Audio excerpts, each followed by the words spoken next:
As you know, still lots of people coming.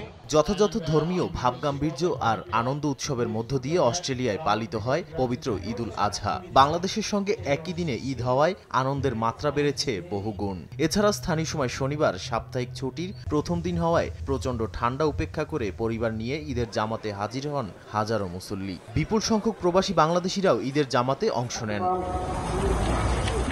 একই দিনে ঈদুল আজহা পালন করা হয়েছে মালয়েশিয়াতেও। রাজধানী কুয়ালালামপুর থেকে শুরু করে বিভিন্ন শহরে প্রবাসী বাংলাদেশিরা উৎসাহ উদ্দীপনার মধ্য দিয়ে ঈদুল আজহা উদযাপন করেন। স্থানীয় সময় সকাল ৮টায় মসজিদগুলোতে যেমন বাংলাদেশিরা নামাজ আদায় করেছেন, তেমনি অনেক বাংলাদেশি অধ্যুষিত এলাকায় কমিউনিটি সেন্টারগুলোতে ঈদের জামাত অনুষ্ঠিত হয়। প্রবাসের অনুভূতি অনেক ভালো লাগতেছে, তবে একটা দুঃখজনক বিষয় যে পরিবার ছাড়া একটা দুঃখ থেকেই যায়। দেশে থাকতে যদি ঈদের নামাজ পড়ার পরে মা বাবার পায়ে সালাম করতে পারতাম, কিন্তু ঈদ নতুন কাপড়ে হয় না, ঈদ হয় পরিবারের সাথে। কানাডায় ঈদের সকাল শুরু হয় একাত্মতায়। দেশটির বড় বড় শহরের মসজিদগুলোতে প্রবাসী বাংলাদেশিদের পাশাপাশি ভিড় করেন বিশ্বের নানা প্রান্তের মুসলমানরা। বাইতুল মুকাররম মসজিদ কমিটির পক্ষ থেকে সবাইকে ঈদ মোবারক। বরাবরের মতো জার্মানিতে ঈদের সবচেয়ে বড় জামাত অনুষ্ঠিত হয় রাজধানী বার্লিনের পুরনো বিমানবন্দর টেম্পেলফার মাঠে।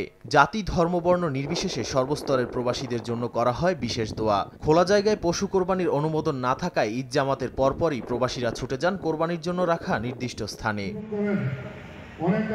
স্পেনের মাদ্রিদে বসবাসরত মুসলিমদের পাশাপাশি বার্সেলোনা ও অন্যান্য শহরে বাংলাদেশি অধ্যুষিত এলাকায় ঈদের সালাত আদায় করেন মুসল্লিরা। অনেকের কর্মস্থলে ছুটি না থাকায় নামাজ শেষ হওয়া মাত্রই জীবন জীবিকার তাগিদে কর্মস্থলে ছুটে যেতে হয়।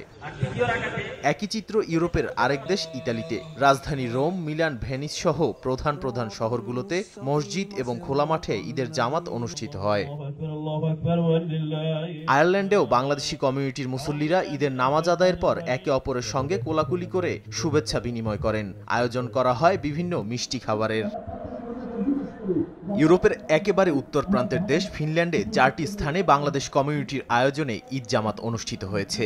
বাংলাদেশ কেন্দ্রীয় মসজিদের তত্ত্বাবধানে ভান্তায় অনুষ্ঠিত হয় 2টি জামাত। হেলসিঙ্কির ইতাকেস্কুসে দারুল আমান ইসলামিক সেন্টারের উদ্যোগে আয়োজন করা হয় আরও 3টি জামাত। এবার এসপো মুসলিম সেন্টারের আয়োজনে ফুটবল মাঠে ঈদের নামাজ বাড়তি আনন্দ দিয়েছে প্রবাসী বাংলাদেশিদের।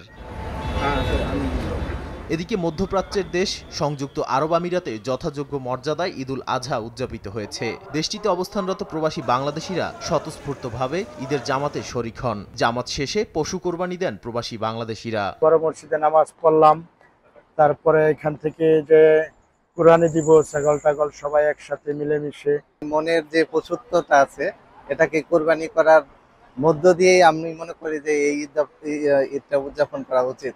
প্রতি বছরের মতো এবারও কুয়েতে বসবাসরত প্রবাসী বাংলাদেশিরা বিভিন্ন স্থানে ঈদের নামাজ আদায় করেন। অনেক স্থানে বাংলা ভাষায় খুতবার আয়োজন করা হয়। কুয়েতে সবচেয়ে বড় ঈদের নামাজ অনুষ্ঠিত হয় মসজিদ আল কেবির বা গ্র্যান্ড মসজিদে। ইসরায়েলি বাহিনীর বিধিনিষেধ উপেক্ষা করে শুক্রবার ভোরেই জেরুজালেমের আল আকসা মসজিদে ঢল নামে মুসল্লিদের। পবিত্র ঈদুল আজহার নামাজে অংশ নিতে কানায় কানায় পূর্ণ হয় মসজিদ প্রাঙ্গণ। জামাতে নামাজ আদায় করেন হাজার হাজার ফিলিস্তিনি। মুসলমানদের সবচেয়ে বড় এই উৎসব হলেও গাজায় ইসরায়েলি হত্যাযজ্ঞের কারণে কারো মুখেই ছিল না আনন্দের হাসি। ঈদের নামাজ শেষে অবরুদ্ধ গাজা উপত্যকার ফিলিস্তিনিদের জন্য করা হয় বিশেষ দোয়া। নাদিম মারজান, সময় সংবাদ।